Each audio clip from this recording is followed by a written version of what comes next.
Emma Chamberlain ydw i, cydlynydd yr iaith yn Carchar y Parc, pen y bont. Mae gennym ni carcharwyr yn dod i fewn sydd yn rhugl yn y Gymraeg a maen nhw'n dod o'r gefndir Gymraeg. Maen nhw'n siarad Cymraeg bob dydd adra a maen nhw'n dod i'r carchar ac yn sylweddoli dwi'n cael cario ymlaen efo'r iaith. Do, mae'n gwneud gymaint o wahaniaeth iddyn nhw.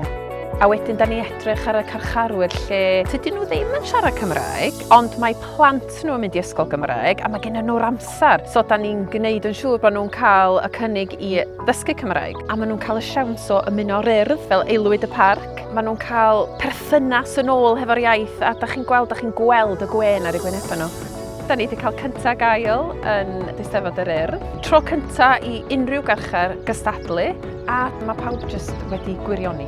Welsh Wednesdays, mae'r staff amser cinio yn cael dod lawr i'r academi. Da ni'n cynnig gwersi Cymraeg iddyn nhw. Mae'r cyfarwyddwr yn dod lawr hefyd.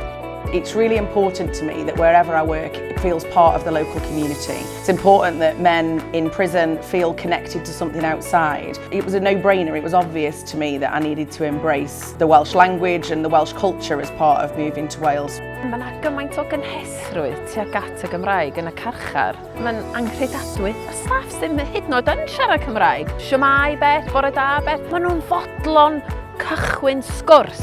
Mae'n mynd i helpu ni gyrraedd y miliwn os mae'r carchardau eraill yn gwneud beth da ni'n gwneud yn fan hyn. Defnyddia dy Gymraeg.